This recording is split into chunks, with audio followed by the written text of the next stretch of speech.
to receive God's correction, as much as it is the responsibility for a teacher to teach, it is as much the responsibility for students to learn.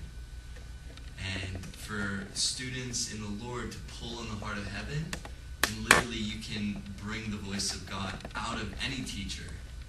And I think that there's a dual relationship between the student and the teacher.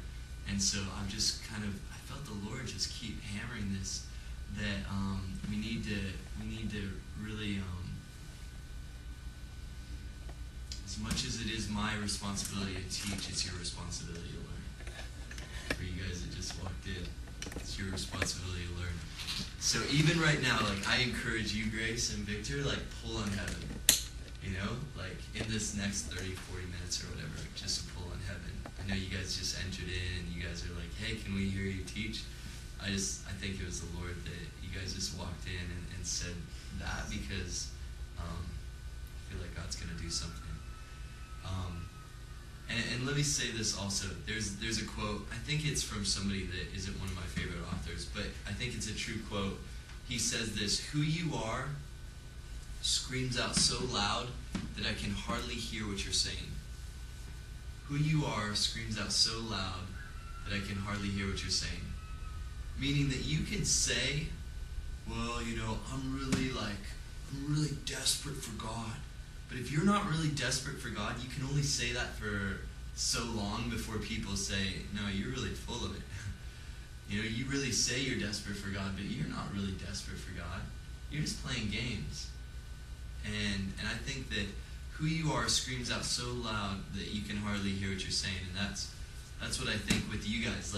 What's amazing about teaching, what I've learned in the last 3 years of, entering into from where I was, a student to now being somewhat of a teacher, is that I can see hunger on people.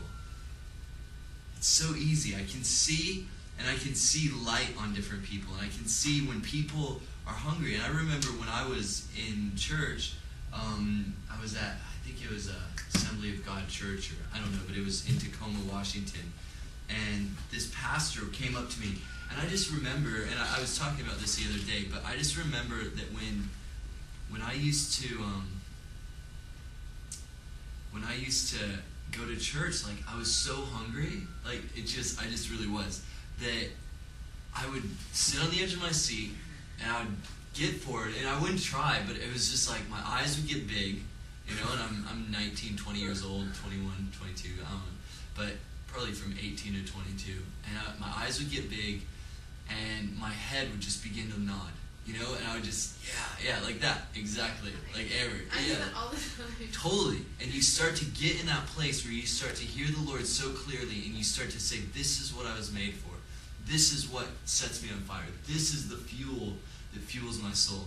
And so I remember I'd do this, and this one pastor came up to me, he said, man, thank you so much for just being so encouraging. And all I was doing was, yeah, come on, But for him, it was like the fuel that was fueling his message.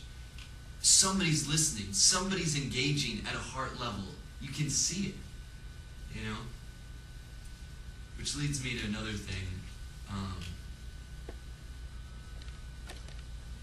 That I believe that the spirit of prophecy, we've got to demystify a lot. And some of you guys have probably heard me say this. But in the simplest term, the spirit of prophecy is this. You want to prophesy? Learn how to say the truth. Learn how to be honest with every little detail. Learn how to be faithful with every detail. Don't exaggerate at all. Don't embellish the truth at all. Don't try to puff yourself up or diminish the truth at all. Just speak the truth. And you'll start to see, if you start to speak the truth, and if you start to demand truth from your life, you'll start to see truth all around you that nobody else is picking up on. And people will be like, you are brilliant. You are genius. It's like you hear God, and all you're hearing is you're able to rightly divide the truth. You're able to take a dividing line and say, no, this is truth and this is not truth. And you can start to see things. It's easy for anybody to judge a book by its cover. But when you're able to look somebody in the eye and you can see past that, for you it may look like, for a prophetic person or for somebody that's been doing it, it's like, why can't everybody see that? Why can't everybody see that? But it's not judging a book by its cover. It's just merely seeing truth. We can see depression on people. You can see it. You can tell when something's not right. If I was up here, and I'm telling you, if I was up here and I was in, gross sin or sexual immorality, and there's been some counterfeits that have been in it, and you could still, I've seen some of them, and I'm like, there's something not right with them. Something not quite right. But if I was in it and my wife were in the room, or, she would be able to say, Eddie, what's going on? Because I show it, like, I'm just like, if I'm in sin, if I messed up, man, like, I am hurting for a couple days.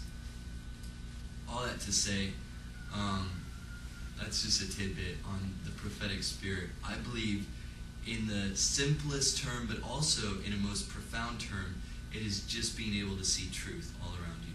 If you can rightly speak truth, I believe that you'll have a prophetic voice that is profound.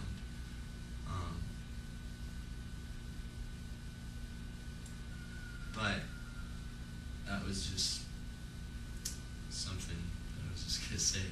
But where I was going with all of that is how we respond to the Lord. Listen, if God can use a donkey, he can use Eddie. But it really is dependent on your guys' hearts. Every time we come in here, this is where I was going. Thank you, Lord. Every time we come in here, listen, each and every one of you, right now, at this instant, with exception to Grace and Victor, that's interesting. I was talking to a different crowd when I was thinking about this. I'm thinking about a different crowd. But each and every one of us in Jayhawk is, at this moment, in full-time ministry. So what does that mean to be in full-time ministry? That means all of your time is ministry. So when you come in, it's not vacation time.